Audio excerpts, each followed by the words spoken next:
नमस्कार दोस्तों, मैं अरुण शर्मा A3 मेडिकल से। दोस्तों, आज हम बात कर रहे हैं Corex DX dry cough syrup की।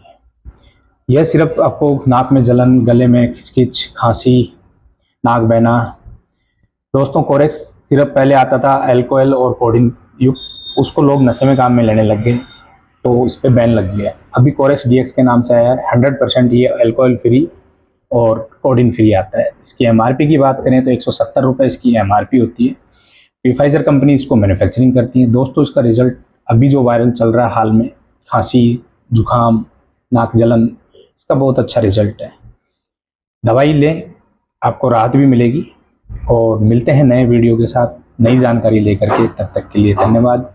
दोस्तों, लाइक, सब्सक्राइब और शेयर करते रहिए।